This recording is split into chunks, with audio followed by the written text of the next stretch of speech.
everyone. We are back this week talking about another Fujifilm release, the X-E5. Richard? I was going to say I've got one with me now, and it looks like Mitchell has as well, but in different colors. Mitchell, let's see it. Oh, yeah, sorry. I've got the black one, and I do not have the kit lens attached to it. I've got a 35 millimeter, which is a 50 equiv-ish. Nice. All right. Well, we don't have as much division to discuss and talk about. There are some major themes, price being one of them yet again. We're also going to talk about the film simulation dial and how it compares to some of the previous models in the X series and this concept of Kaizen, which you've talked about before quite a bit, Richard. Oh, yeah, no, I bang on about it constantly. And will continue to do. Probably. I mean, it's a continuous process, isn't it, by its very nature? That's a top manufacturing joke there for everyone. Yeah, I mean, price is obviously the big talking point in this camera, particularly in America. And I want to sort of preface this video by saying, just because we try to explain some of the details around pricing doesn't mean we're trying to justify them. You know, whether you feel a camera is worth the amount that the manufacturer wants to charge, that's a personal decision, and we're not trying to sway you in the slightest. We're not trying to defend anything. But the pricing on this is, it looks bizarre because, in every country except the US, it's been launched at the same price as the X-T50. Whereas in the US, because of tariffs, it's been launched at the same price as the X-T5. And so from a US perspective, people are saying, oh, well, why wouldn't I buy the X-T5? That's got dual card slots and so forth. It's like, well, yeah, it's a higher end model. If you want those features, yep, you should probably buy the higher end model, and you should probably buy it before the tariffs kick in. Because while the X-E5 looks really expensive today, in a month's time, it may well be that this is just what a mid-price camera costs. But yeah, the US price looks out of step with everyone else, and it is out of step with everyone else. In Canada, it's 5% more expensive than the X-T50. In Europe, I think it's exactly the same launch price as X-T50. Certainly it is in the UK. So that should set expectations of what this camera is, where it sits in the lineup, and the value proposition it offers. If you want an SLR-shaped camera, you can get an X-T50. If you want the smaller rangefinder style body, and you appreciate the looks and the size, then X-E5 rather. But yeah, in America, at least as of today, it looks very expensive, and it is. Yeah, I strongly suspect, given the rest of the world pricing, that is not what Fujifilm would prefer to charge for this camera. And in fact, they've tried to mitigate it. They've told us that they're going to be making the units that are going to America in Japan, where there is theoretically a lower tariff rate than there is on China. But who knows where negotiations for that end up with in a couple months or weeks' time. It doesn't necessarily seem to be going great. So right now they're paying the 10% tariff. It could be up to 25, or who knows? Even if it's not that, it could be still higher than 10, especially given how sort of the agreement with China that was just announced ended up. So it's really a wait and see, and Fujifilm sort of has to price it probably for the worst case scenario, because I mean that's been the case for a lot of things recently. Yeah, a lot of the comments focused on price are talking about the reality of tariffs finally setting in. There's a lot of volatility, unpredictability, things are moving fast. But a couple of the comments I wanted to pull forward as well: atrocious, good camera, stupid price. At $1,700, why don't I pick up something like a mint condition Nikon ZF or an X-T5, to your point, Richard? X-E5 looking like a comparable value now. $1,700 is insane. You might as well shoot full frame. So another thing I want to talk about is, who is this camera really for? Because I think there's a lot of confusion about where it sits in the lineup. So can you go back to that point that you were making, Richard? Yeah, I think, as I say, $1,700 is a crazy amount. We'll see in a month's time whether it still seems crazy or whether actually that seems like mid-price. I think there's a real risk that's going to be what a mid-price camera costs in a month's time. So if you're thinking of making a camera purchase, probably make up your mind. And ultimately, I'm really not looking forward to reviewing this, because how do you conclude whether a camera is worth it when it costs significantly more in one country than everywhere else? And we have to try and write a conclusion that will make sense for both groups. So yeah, definitely looking forward to that. But in terms of where it sits in the lineup, it is an XT50, level camera. It's mid-priced. Realistically, it probably should have been priced about $300 below the X-T5, and that should give you an idea of where it sits. That's why it's got the $2.36 million viewfinder, which people are saying, oh, that's it's a terrible viewfinder for the money. Yes, as I say, the US price is crazy, but if you recognize it as a mid-level camera, which it is everywhere else, albeit immediately at launch, so it's the price is as high as it's ever going to get. It's only going to drop away from there, but it's going to be about XT50 money. So it's for people who, it's for, keen enthusiast photographers who don't necessarily want the cost, but also the weight and size of full frame. Fujifilm has committed to APS-C, and they've made a full suite of lenses around APS-C. So you can put a really nice, very, very capable kit with nice compact lenses together for a sensible amount of money. Full frame bodies have got to the stage where they get closer in size to the X-E5. I've seen a lot of people referencing the Sony A7C II. Not my favorite camera, I have to say. It's very, very capable. Not my favorite camera. And it does not look as nice or feel as nice as this, at least in my opinion. No, and also as soon as you start putting lenses on it, you can probably cherry pick one or two and say, oh, well, this is the same size. But as soon as you think about all the lenses you might want, just by the nature of using a larger sensor, those lenses get bigger. They certainly get more expensive quite quickly. And the bigger the kit you put together, the more that size and price differential adds up. I'm personally quite like shooting APS-C. I think it's a good balance of size, price, and image quality, is what I shoot personally. So it's for people who recognize that this is a good combination of size, price, and image quality. It's a really pretty camera.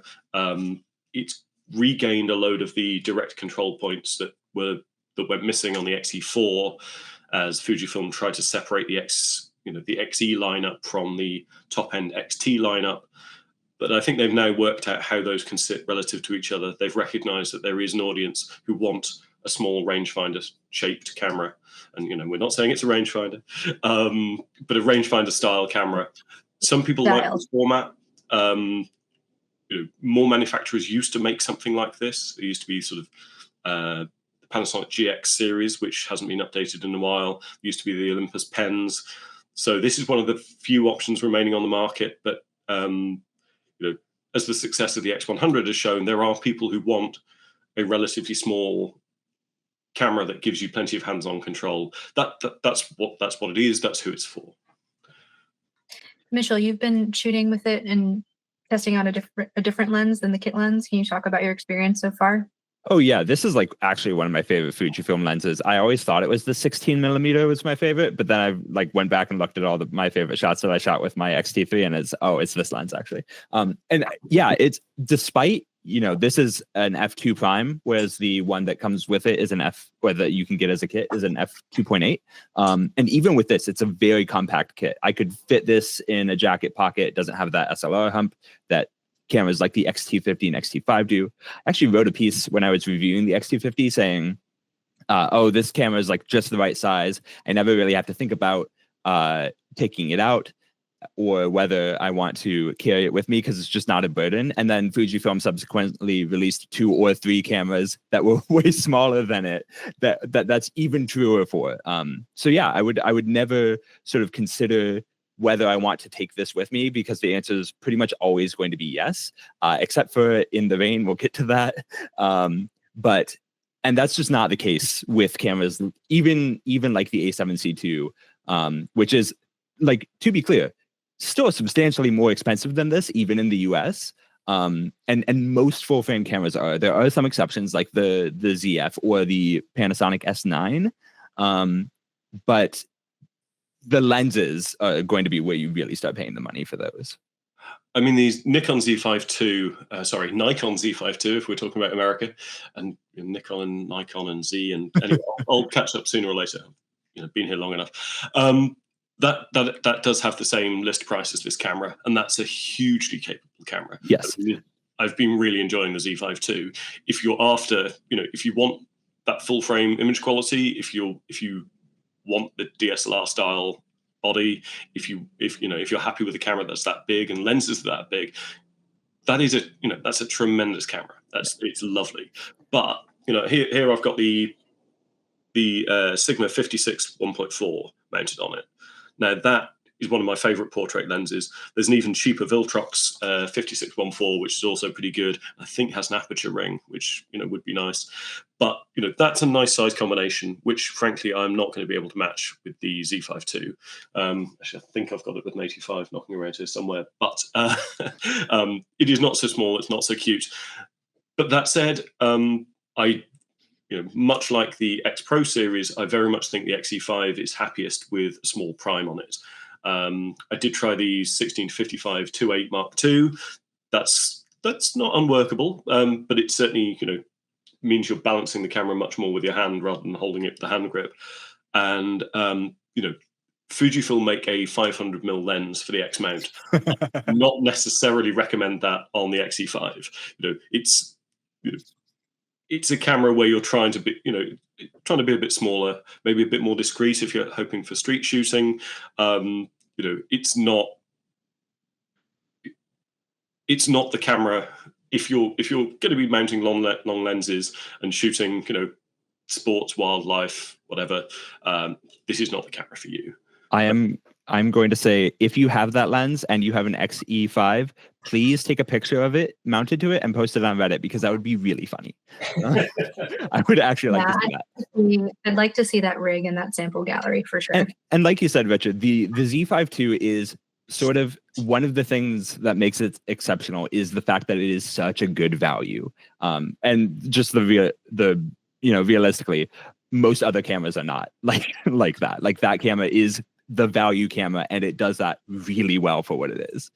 Yeah, I think we worked out it was something like the 5th cheapest full frame camera ever launched. And after a while, once you get beyond about 5, it gets silly to keep counting it, but it is something like the 5th least expensive full frame model ever released.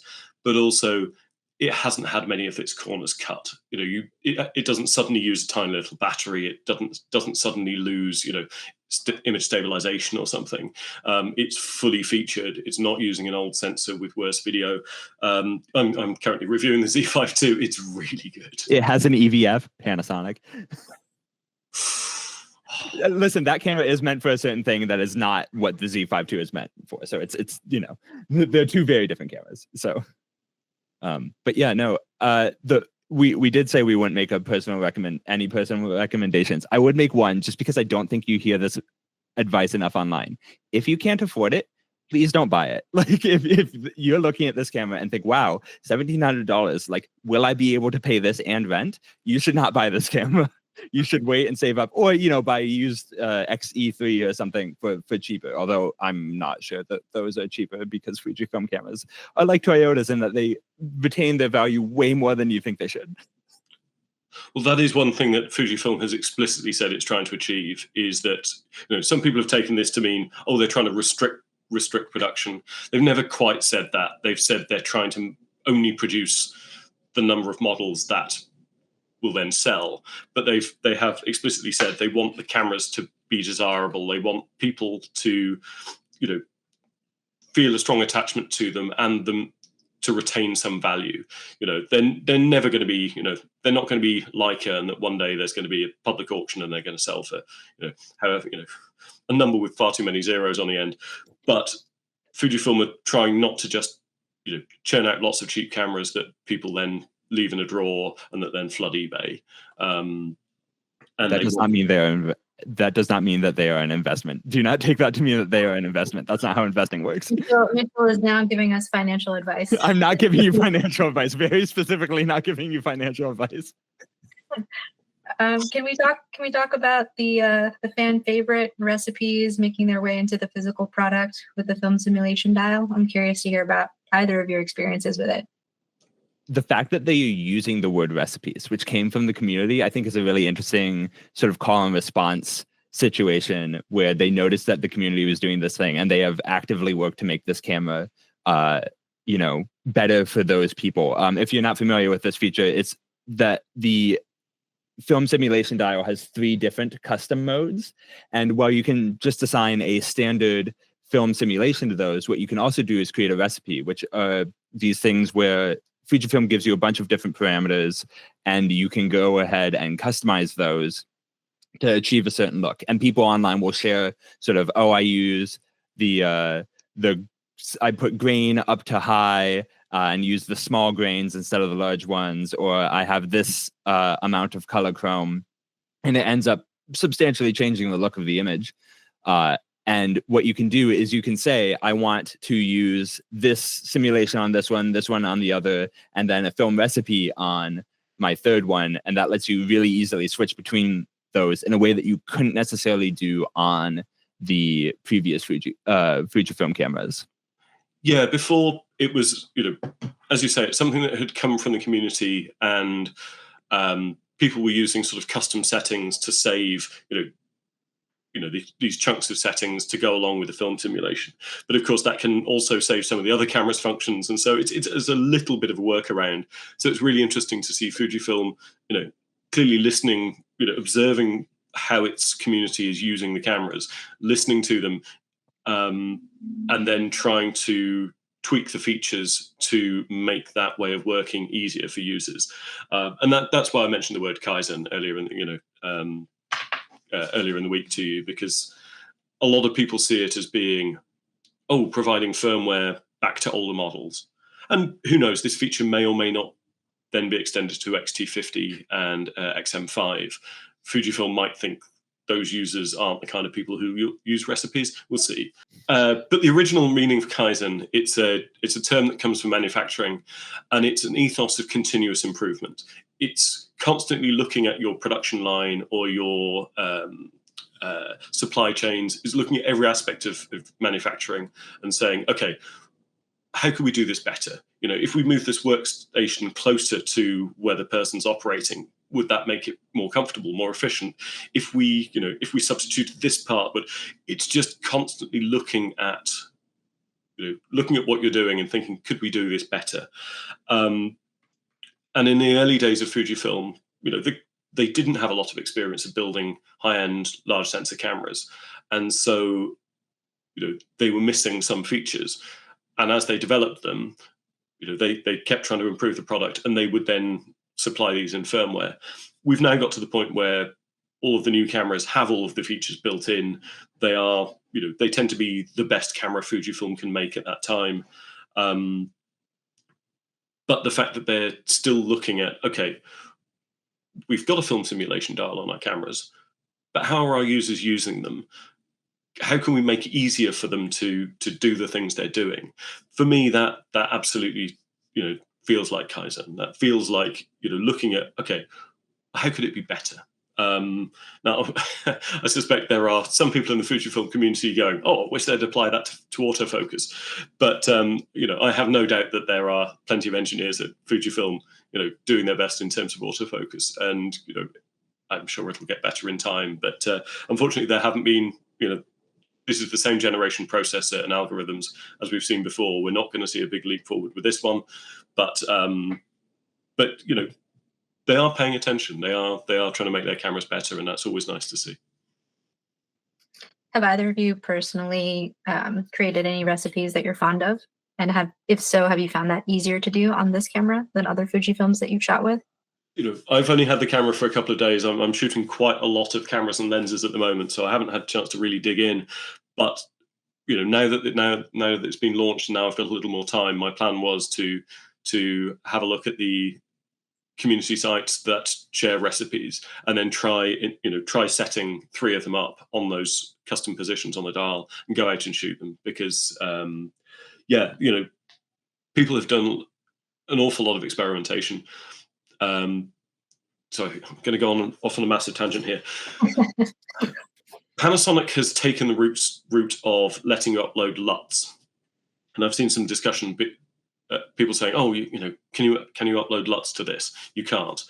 LUTs are lookup tables. They're a system from movie making where a LUT is basically a mathematical grid that says, okay, if you capture this color and this brightness, map it to this color and this brightness, it's a complete sort of color transform and in a standard format. And Panasonic lets you upload LUTs to the camera, and you can either upload LUTs that take it from log capture to a specific look, or you can even build them on top of the standard color modes and so forth. It gives you, incredible freedom and lets you use existing tools that can build LUTs. And you can have like 55 of them, like a massive number of them. And you can combine them and all sorts of things. I'm not an engineer. The phrase color science, I loathe it. Gets thrown around an awful lot, but there are people whose job it is, and Fujifilm has come up with its film simulations. It's put a lot of work into, okay, what color and tone response looks nice. I'm not, Fujifilm's engineers are better at doing that than I am. So I actually quite like the idea of, okay, we're going to give you a set of film simulations, which you can then tweak the parameters of, and I can look to a community who spent all this time trying to go, oh, well, actually, that looks really nice. Or if you soften the shadows here, if you roll off the highlights, if you add, color chrome effect blue, if you add a bit of grain, I haven't got the time to play because I've got a series of cameras coming across my desk, and there's always, there are always more cameras to review than I have time to review. So I haven't had the time to stop and play and experiment, and I probably never will have. But I feel much more comfortable sort of being able to look to other Fujifilm users and going, okay, what's working for you, rather than having a complete blank canvas and going, oh, you can make any LUT you want. Like, don't know. It's a lot of responsibility. Like, a bit of a blue cast and punch your shadows. I mean, I wouldn't even know where to begin. So that works for me personally. I know there are some people who want that, complete freedom to do whatever they want. I'm much happier working in the realms of, well, this looks kind of like that classic film, which is a look and a response that people like, as opposed to, complete blank canvas and going, oh, well, this sort of blue and orange and teal sort of effect that's been used in loads of movies, or the really sort of orangey, or really green color palette that gets used in a lot of TV and movies at the moment. That's a bit extreme for me. That's not what I'm looking for in my photography. But I can, and I can see the appeal of having the freedom to do that. I'm much happier sticking to, well, this looks kind of like film because that's what photos look like. But, and the fact that it makes it that you can just have it as like a toggle on and off switch makes it a lot easier to play around with it, rather than having to be like, oh god, now I have to like reset all my menus because I was messing around with a color profile. And that's a good point. It's something we didn't mention. You can assign a different recipe to each of the 3 positions on the mode dial. But if you decide you want to jump back just to the standard film simulation, you can set up a button to toggle that recipe on and off. So you can set up something based on classic chrome or Real Ace. You can set up a recipe based on that. But if that's not what suits the photos you're taking, you can just toggle that recipe off and just drop back to basic Real Ace, but know that you can access it again. So that's quite nice. One thing that's a little disappointing in the RAW converter, hang on, I've got to go and answer the door because that's a lens arriving. Oh, yes. Like Richard, I have not had time really to play around with it. It's also kind of funny because I know a lot of film simulations, or a lot of the film recipes are meant to emulate Kodak films, like actual rolls of film. However, I have always thought, and this is a spicy take that I'm going to bury deep in this, that I really prefer Fujifilm's literal emulate like emulsion films to Kodaks. So I don't want to emulate Kodak. Now I should check and see if there's an Ilford HP5 recipe. I bet there is, because that I would be interested. I'm sure there is. Yeah, I've definitely seen that. So the only thing that was a little bit of a disappointment is you can define a recipe for the positions on the dial, but if you use the in-camera RAW converter to reprocess an existing RAW, any recipes you create, don't populate in there. So you just get the standard film simulations. So you have to then basically recreate your recipe in the RAW converter each time. And that's I think that's the sort of logical next step of being able to save recipes, would be that those saved recipes are then available in the RAW converter. So if Fujifilm really is thinking in terms of Kaizen, and this and that's a term that other people have put on Fujifilm. It's not really a term they've used themselves very much. It certainly didn't come from them. But if they are thinking in terms of continuous improvement, it would be nice if those recipes then turned up, FS1, FS2, FS3, if those turned up in the RAW converter, so that when you're going back through your existing files, you can go, oh, actually, I'd like to apply this recipe instead, rather than having to recreate it each time. I also like the idea, since you're both at a juncture with the camera where you have some more time to spend with it, working with what is already out there in the community. And then maybe our next sample gallery can be informed by the community instead of just what we're doing within our wall. That's another thing, is you can get a really different look out of these film recipes. And for the main sample gallery, it's dubious as to how useful that is to people. It's like, oh, you're not really, we don't post-process our sample galleries, at least the straight out of camera ones, at all, just because it doesn't really give you a feel for how the camera performs. And there's a bit of that to film recipes as well. But if we put any, they will be clearly marked. Yeah, I think it would be nice, to Meekham's point, it would be nice to try and put together a gallery of some of the more popular film recipes, and explicitly, and say that that's what that gallery is. Because our sample galleries aren't meant to be a test of how good each of us is in Photoshop, because that doesn't tell you anything about the camera. Back in the day, there would have been a risk that a gallery by Carey would have looked much nicer than mine, because he's a really great photographer. But if his Photoshop or his Lightroom skills are better than mine, he'd make all the cameras he reviewed look better than one somebody else has reviewed, and that skews your impression of what the camera is actually like. So our galleries, unless otherwise stated, are strictly out of camera JPEGs, to show you what the camera's JPEG engine does. But I think it would be interesting to do a gallery of film simulation. That's what I was suggesting, a dedicated gallery of film simulations crowdsourced by the community, because it's just such a big part of what makes Fujifilm Fujifilm. Yeah, and we even had some sun in Seattle earlier this week. It's gone on now, but I'm pretty sure I didn't imagine it. But the weather is getting towards that that sort of early summer that I think some of the film recipes are going to really give that that nostalgic endless summer kind of look. So yeah, I'd be up for trying to capture some of that vibe in a gallery sometime. We've just had too much sun. It's been like 33 degrees Celsius, like 94 degrees Fahrenheit. I mean, do you technically live in a desert? I do, yeah, and that's why it's so hot. This can't be a surprise. This is a decision you've made. No, it does this every year. You've perfectly brought up the topic of weather conditions, Mitchell. You said we would get back to that. Oh, see, well, yeah. I don't live in a desert.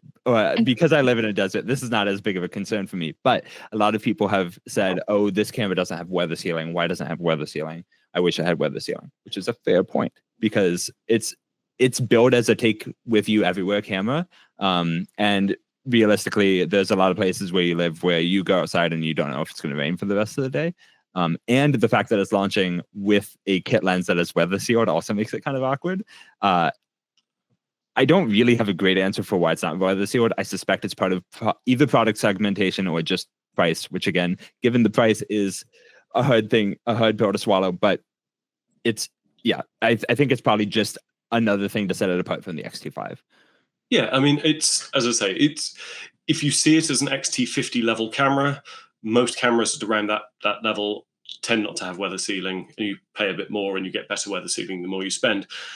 And also, I'm really quite skeptical about the very few promises are actually made. And manufacturers say, well, this is weather sealed. Oh, this is moisture and dust resistant. They very, very rarely put numbers on it. I think OM System and Leica are the only two brands to use the formal IP, ingress protection testing methods and ratings. And even then, I don't think their warranties extend to sort of saying, okay, well, actually, I took it out in light showers that you say it should be resistant against. I don't think they would cover you if you sent the camera back and said, well, I took it out in the light shower and now it's broken. So I wouldn't expect to be able to use any camera in heavy rain, and I'd always be a little bit skeptical about how much faith I could put in any promises of weather sealing. As you say, I think it is. You could probably say it is weather sealed to the degree you would expect of a camera at the X-T50 level of the market, which is basically you're taking a risk. If it starts raining, you probably want to put it in your coat pronto. It is made to look all the more awkward by the fact that it does come with a weather sealed lens, and the silver version has a grey O-ring around the lens mount instead of a black one. So you don't suddenly have a black ring between. It's great attention to detail. It's quite cute. It's something I haven't really seen before, so it's quite nice to see. But no, that does draw attention to it. But ultimately, it probably doesn't make sense for Fujifilm to make a non-weather sealed version just for the X-E5 and then try and make a weather sealed version for people who've got X-T50 and XH models. There's something of a sort of a running joke around Fujifilm's ability to make all of the products. I suggested to the head of their camera division that must be a nice problem to have. He did not look happy about it. He did not agree that it was a nice problem to have. No. I think the last thing we should be doing is saying, oh, they should make two versions of the lens. Yes, it would be lovely if it were weather sealed. It would be lovely if it had a nicer viewfinder. It would be lovely if it had, every possible feature. It would be nice if it had a larger battery and somehow it wasn't any bigger. But that's not the product it is. And I suspect some of those features will be in whatever the next X Pro model is.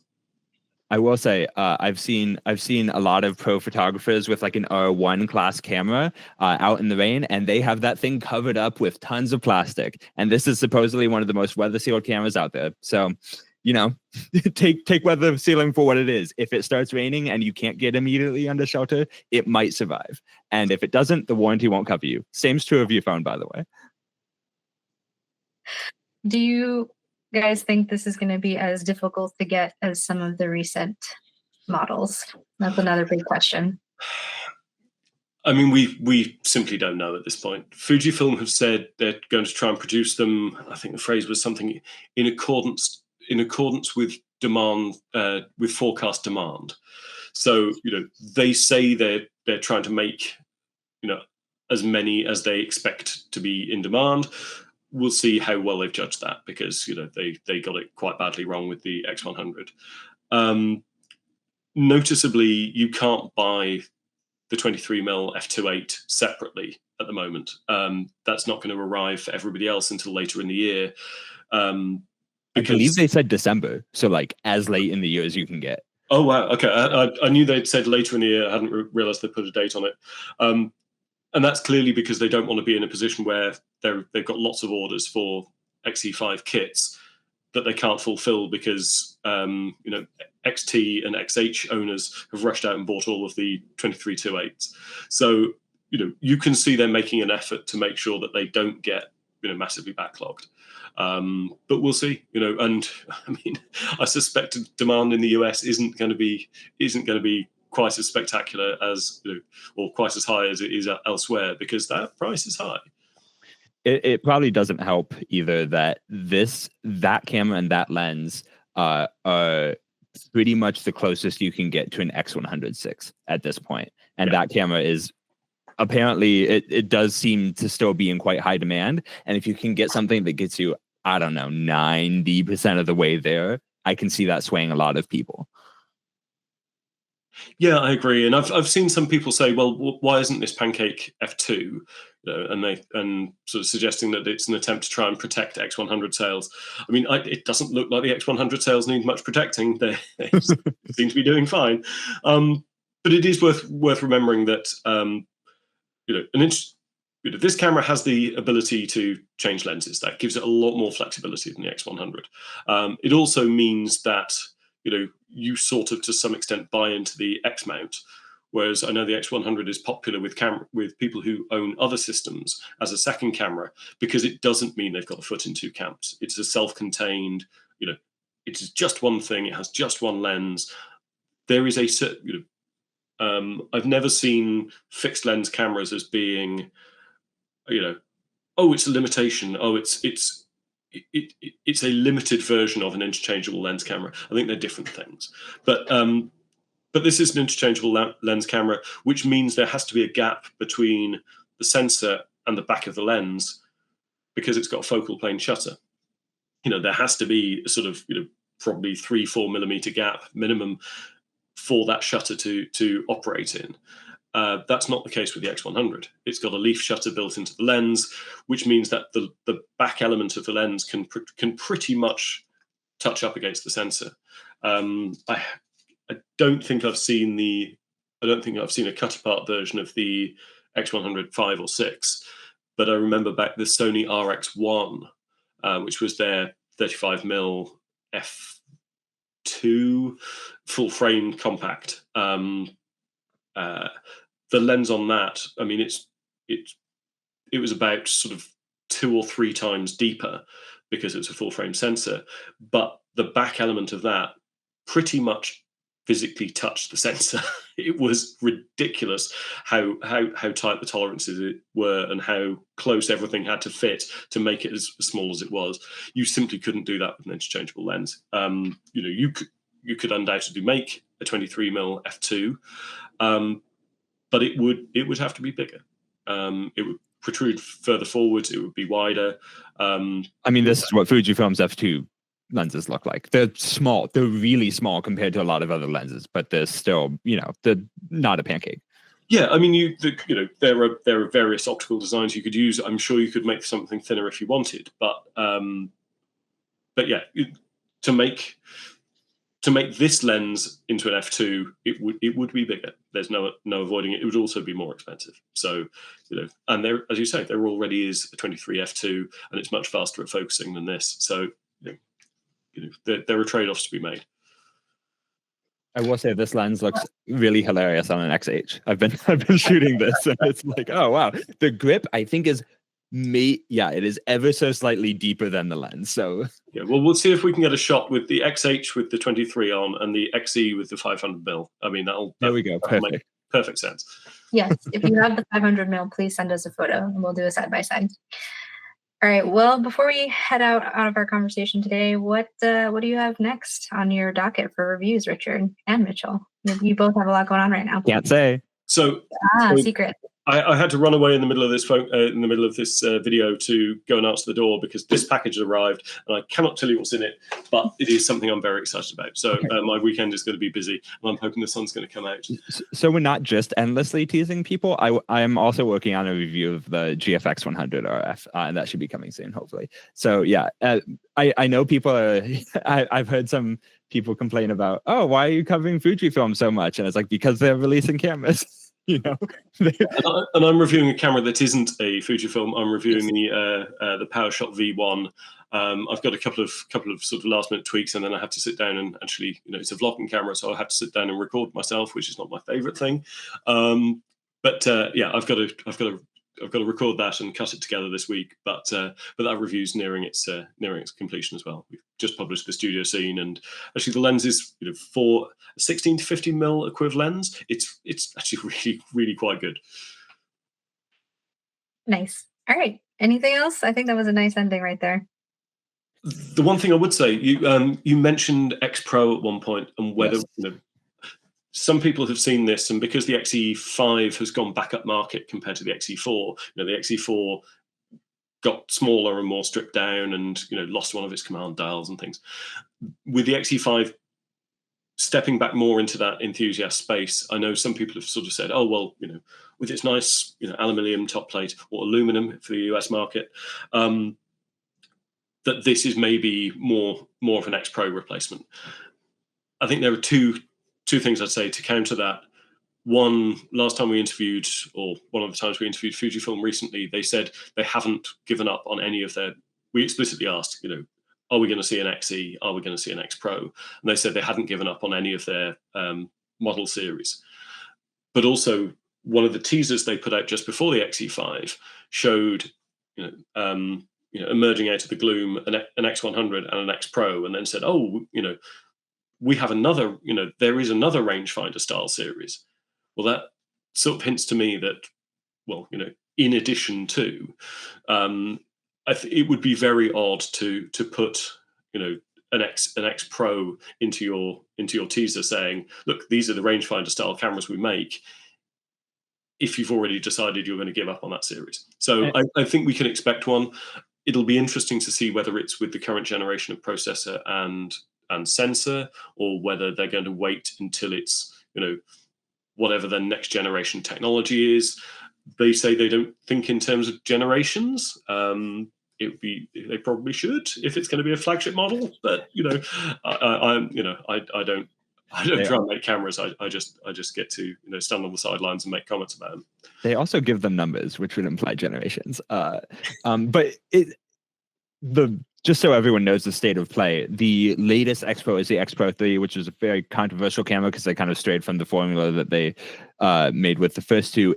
It's got the order sensor that was last seen in, I believe, the X-T4 or around that generation. And you cannot buy it. You cannot currently buy a new X Pro from Fujifilm. You can only buy used ones, and they are selling for what their MSRPs were or more. But I think also, if you look back, the one thing that the X Pro 3 did is it started to use, exotic coatings and really nice finishes. It looks so good. Yeah, and it was, it really loved picking up thumbprints, at least one of the colors. But they were, it was aggressively pitched as being a luxury, a desirable product. Not out and out Leica status, but it was really trying to say, look, this is a luxury product. And I very much suspect that there's room above this to make something with that sort of, okay, you're paying more, but you're getting a beautiful object that you will want to keep for years and that will retain some of its value. So Fujifilm, if you're listening, put the stacked sensor in it and just make it crazy expensive. Like, make this $3,000. So we said at the top of this video that we're not trying to defend or justify pricing. Mitchell, do not encourage anyone to make cameras more expensive. They are, between inflation and whatever the hell is going on in the US right now, they're expensive enough. So Fujifilm, if you are listening, and I doubt that you are, but not that. Mitchell goes from telling you not to spend $1,700 on this camera if you can't afford rent. They should do They should do the Apple thing. They should release an X Pro that's like more feasible by mortals and has the 40 megapixel sensor, and then they should release an X Pro Ultra or an X Ultra, and that should be the one with the stack sensor, and that costs $3,000. Make it out of titanium.